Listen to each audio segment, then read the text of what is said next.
पाकिस्तान का बड़ा झटका। आगे बढ़ने से पहले मैं आपको बता दूं कि अमेरिका के पाकिस्तान कितना करीब है। इससे हमारे पिछवाड़ों में, हम हिंदुस्तानियों के पिछवाड़ों में आग लगी हुई है।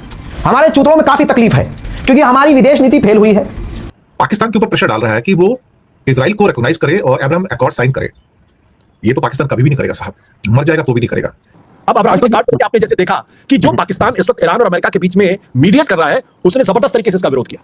इसलिए पाकिस्तान ने जबरदस्त विरोध किया। अंदर विरोध देखिए आप कि पाकिस्तान के अंदर इतनी हिम्मत है कि वो जो मीडिएशन कर रहा है, जो अमेरिका का दोस्त माना जा रहा है, वो बहुत तीखे तरीके से ट्रंप का विरोध कर रहा है, अमेरिका का विरोध कर रहा है। ये संभव नहीं होगा। Welcome to breaking news with TA. हम पाकिस्तान को गुलाम समझते रहे, मगर पाकिस्तान ने अमेरिका के मुंह पर थूक दिया। का बड़ा झटका। आगे बढ़ने से पहले मैं आपको बता दूं कि अमेरिका के पाकिस्तान कितना करीब है। इससे हमारे पिछवाड़ों में, हम हिंदुस्तानियों के पिछवाड़ों में आग लगी हुई है। हमारे चूतों में काफी तकलीफ है क्योंकि हमारी विदेश नीति फेल हुई है। हमारे जो फलाना नेता है उसने नमाज दे दो लंड ट्रम्प किया खूब चीख चीख के, लेकिन इस बेगैरत गुलाबी सुअर ने हमारे नेता को धोखा दिया। यहां तक कि हमारे यहाँ एक समुदाय है, एक दूसरी प्रजाति के लोग हैं जो किसी को भी भगवान मान लेते हैं। बस उसके अंदर ये खूबी होनी चाहिए कि मुसलमानों को गाली बकता हो, मुसलमानों को मारता हो। इसी बेसिस पर एक समुदाय ने गुलाबी सुअर को अपना भगवान मान लिया। भारत के अंदर उसकी पूजा अर्चना की, सड़कों पर उतर कर रैलियां की। यहां तक कि भारत के अंदर ही एक स्टेट में एक व्यक्ति ने तो ऐसी अंधभक्ति की कि उसकी मूर्ति बनाकर पूजा करना शुरू कर दिया। लेकिन गुलाबी सुअर तो गुलाबी सुअर था, उसने इन सबके मुंह पर लाइन से मुद्द दिया और भारत के प्रधानमंत्री मोदी का भी अपमान किया। पहले जो डंका पीटा जाता था कि अमेरिका भारत का दोस्त, ये सब खराब हो गया क्योंकि दुनिया देख रही है कि शहबाज शरीफ और आसिम मुनीर भाई व्हाइट हाउस में नाश्ता कर रहे हैं। हमारा वाला मेलोनी के साथ जो है, मेलोनी को टॉफी खिलाकर खुश हो रहा है। आप समझ रहे हो? हाँ, सच्चाई आपको मैं भी कहता हूं, मैं भी इंडियन मीडिया हूं भाई। मैं भी खुला बोलता था कि देखो जी ये क्या हो रहा है, अमेरिका की चाटुकारिता कर रहा है शहबाज शरीफ, अमेरिका का पेशाब पी रहा है शहबाज शरीफ, सब कुछ कहता था मैं। लेकिन भाई गोदी मीडिया में और मुझ में फर्क यही है ना कि मैं सच बयान करूंगा।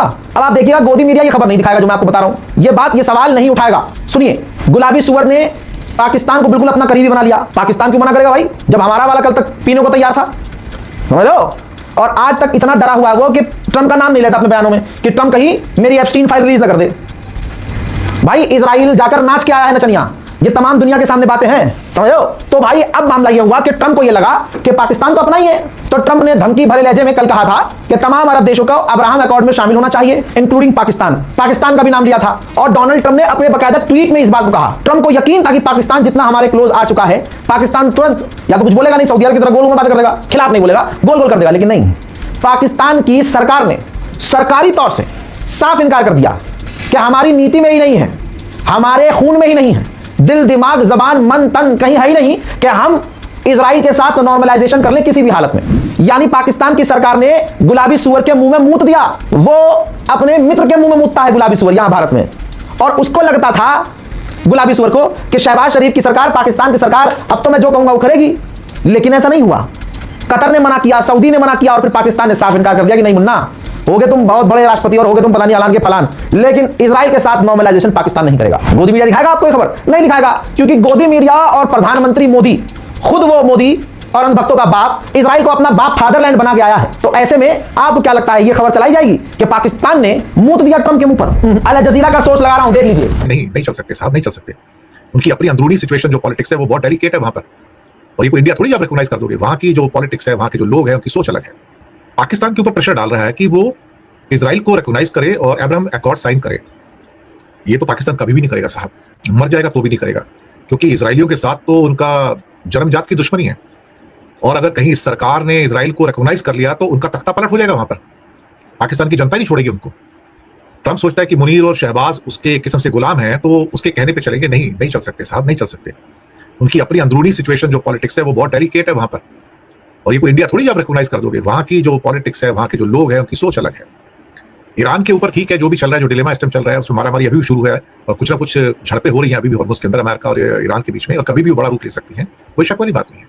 लेकिन पहली खबर तो यही मेन है कि ट्रंप प्रेशराइज कर रहे हैं बुरी तरह से कि तुम इसको, पाकिस्तान जो है अब्राहम अकॉर्ड पे साइन करे और इजराइल को रिकॉग्नाइज करे। लेकिन पाकिस्तान ने इसको पूरा खारिज कर दिया है। पाकिस्तान के डिफेंस मिनिस्टर ख्वाजा मोहम्मद आसिफ ने स्पष्ट किया कि इस्लामाबाद किसी भी ऐसे समझौते का हिस्सा नहीं बनेगा जो उनके मुल्क के अपने नजरियात हैं या अपनी सोच है, और फिलिस्तीन के मुद्दे पर जो उनकी काफी पुरानी जो पॉलिसी है उसके खिलाफ हो।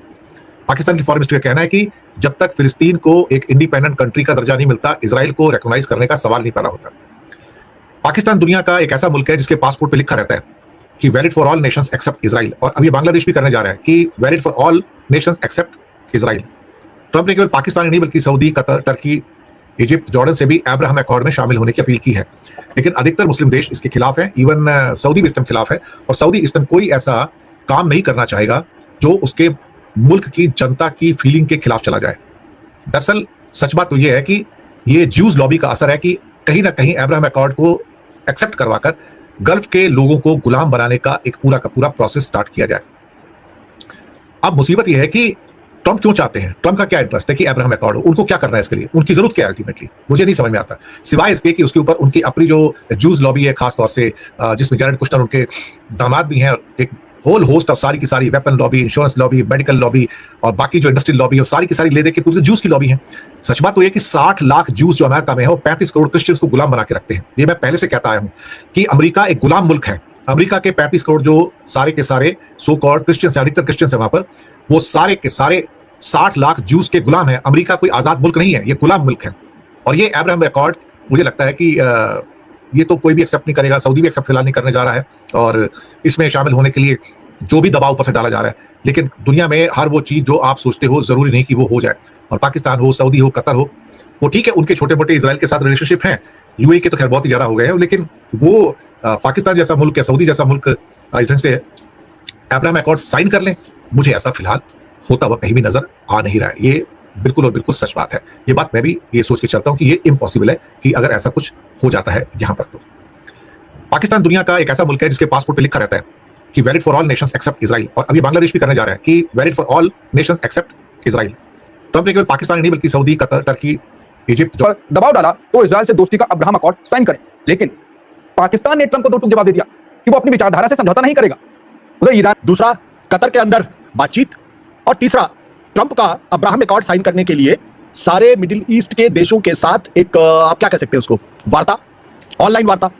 3 चीजें एक साथ हो रही हैं, और तीनों चीजें एक दूसरे से जुड़ी हुई हैं। उसमें एक थ्रेड है और उसको समझने की कोशिश करनी चाहिए। पहली चीज समझने की कोशिश करनी चाहिए कि दरअसल ईरान के मिसाइल भंडार पर अमेरिका ने क्यों हमला किया ऐसे वक्त में, जबकि कतर में बातचीत चल रही है, और ऐसे वक्त में ही ट्रंप क्यों मिडिल ईस्ट के देशों के ऊपर यह दबाव डालने की कोशिश कर रहे हैं कि वो अब्राहमिक अकॉर्ड करें। अब इन तीनों को जोड़िए। सबसे पहले शुरू करते हैं अब्राहमिक अकॉर्ड से। अब्राहमिक अकॉर्ड का अर्थ क्या है कि यानी मिडिल ईस्ट के देश इजराइल के साथ शांति वार्ता पे तैयार हो जाए, यानी वो ये मान ले कि मिडिल ईस्ट के अंदर इजराइल एग्जिस्ट करता है। इजराइल के एग्जिस्टेंस को लेकर मिडिल ईस्ट के देशों में जो एक प्रतिरोध है, विरोध है, उसको खत्म करना। 2020 में जब ट्रंप अमेरिका के राष्ट्रपति पहले टर्म में थे, उस वक्त भी यूएई और बहरीन के साथ एक अब्राहमिक अकॉर्ड हुआ था इजराइल के साथ। यानी यूएई और बहरीन इस बात को तैयार हो गए थे कि वो इजराइल के एग्जिस्टेंस को स्वीकार करते हैं और उनके साथ वो शांति वार्ता या मिलजुल कर रहने के लिए तैयार है। सूडान जैसे कुछ दूसरे देशों ने भी उसमें स्वीकृति कर दी थी, और यह माना जा रहा था कि ट्रंप का ये जो अब्राहमिक अकॉर्ड है ये आगे बढ़ेगा और इसमें दूसरे और देश भी मिडिल ईस्ट के शामिल होंगे। ट्रंप चुनाव हार गए, उसके बाद जो बाइडन आए और उसमें कोई बहुत ज्यादा जोर अब्राहमिक अकॉर्ड पे नहीं पड़ा। ट्रंप दूसरी बार अमेरिका के राष्ट्रपति बने, तो दूसरी बार की शुरुआत में एक बार भी उन्होंने अब्राहमिक अकॉर्ड की बात नहीं की, सीधे ईरान के ऊपर उन्होंने हमला कर दिया। तो सीधे अमेरिका ने ईरान के ऊपर हमला किया, और अब वो अब्राहमिक अकॉर्ड की बात कर रहे हैं। इसके पीछे का एक ही लॉजिक है, वो ये कि कहीं ना कहीं वो इजराइल को और नेतन्याहू को ये समझाने की कोशिश कर रहे हैं कि देखिए मैं आपके लिए लड़ाई लड़ रहा हूं, क्योंकि नेतन्याहू लगातार ट्रंप के ऊपर ये दबाव डाल रहे हैं कि ईरान ऐसे मानने वाला नहीं है, वो कोई समझौता नहीं करेगा, उसको पूरी तरीके से नेस्तनाबूद ही करना पड़ेगा, और उसके ऊपर वो दोबारा हमले के लिए दबाव लगातार डाल रहे हैं। तो ट्रंप उनको समझाने की कोशिश कर रहे हैं कि भाई देखो, युद्ध से सब काम नहीं होते, लेट मी ट्राई। तो एक तो उसका ये अर्थ हुआ, और उसी के साथ साथ अब आप ये जोड़िए जो उन्होंने अमेरिका ने ईरान के मिसाइल भंडार के ऊपर हमला किया, वो भी दरअसल नेतन्याहू को ये समझाने की कोशिश है कि ठीक है, एक शरारती बच्चा है, वो बार बार जिद कर रहा है, तो चलो तुम्हारे लिए टॉफी ला देते हैं।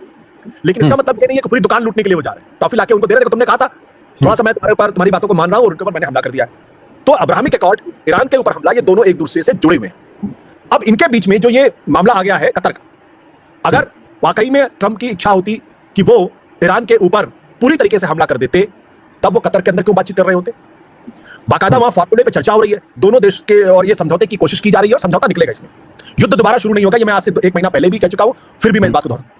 तो अब इन तीनों को जोड़ने का एकमात्र अर्थ यह है कि कहीं ना कहीं ट्रंप को ये लगता है कि थोड़ी बहुत नेतन्याहू की बातों को मान लेना चाहिए, उसको थोड़ा समझाने की कोशिश करनी चाहिए, और उसकी ईगो को थोड़ी सी मसाज करने की कोशिश करनी चाहिए। इसलिए एक तरफ वो अब्राहमिक अकॉर्ड के बारे में बातचीत कर रहे हैं, दूसरी तरफ वो ईरान के ऊपर बमबारी भी कर रहे हैं, और इस बीच में कतर में समझौते की कोशिश भी कर रहे हैं। तो ये थोड़ा कॉम्प्लिकेटेड है, लेकिन ठीक है। अब अब्राहमिक अकॉर्ड आपने जैसे देखा कि जो पाकिस्तान इस वक्त ईरान और अमेरिका के बीच में मीडिएट कर रहा है, उसने जबरदस्त तरीके से इसका विरोध किया। ट्रंप इस बात को अच्छी तरीके से जानते हैं कि जिस तरीके से गजा में बड़े पैमाने पर नरसंहार हुआ है, जेनोसाइड हुआ है, 75,000 से ज्यादा लोगों का कत्ल किया गया है, पूरे गजा को पूरी तरीके से फ्लैट कर दिया गया है और इजराइल किसी भी हालत में फिलिस्तीन को रिकॉग्नाइज करने के लिए तैयार नहीं है, बल्कि उनकी पूरी आबादी को खत्म करना चाहता है। ये बात अब कम से कम मिडिल ईस्ट के देश और इस्लामिक कंट्रीज बात को कतई नहीं मानेंगे। इसलिए पाकिस्तान ने जबरदस्त विरोध किया। अंतर विरोध देखिए आप कि पाकिस्तान के अंदर इतनी हिम्मत है कि वो जो मीडिएशन कर रहा है, जो अमेरिका का दोस्त माना जा रहा है, वो बहुत तीखे तरीके से ट्रंप का विरोध कर रहा है, अमेरिका का विरोध कर रहा है। ये संभव नहीं होगा। यूएई ने भी इस बात का विरोध किया है, जिसने पहले अब्राहमिक अकॉर्ड किया था, और सारे मिडिल ईस्ट के देश इसका विरोध कर रहे हैं। तो ट्रंप कम से कम नेतन्याहू को ये संदेश दे रहे हैं कि भाई देखो, हमने तो कोशिश कर ली, अब ये मिडिल ईस्ट के देश नहीं मानते तो मैं क्या कर सकता हूं उसमें। तो इसलिए आज की तारीख में किसी भी इस्लामिक कंट्री के लिए गजा में जिस तरीके से नरसंहार हुआ है और जिस तरीके से ईरान पर हमला किया गया, जिस तरीके से दक्षिण लेबनान पे हमला हुआ है इजराइल ने किया, उसके बाद किसी भी मुस्लिम कंट्री के लिए ये संभव ही नहीं है कि वो फौरन इस वक्त वो इजराइल के साथ कोई समझौता कर ले और इजराइल के एग्जिस्टेंस को मान ले। अगर वीडियो पसंद आई हो तो लाइक करें और मज़ीद ऐसी वीडियोज़ के लिए हमारे चैनल को सब्सक्राइब करें।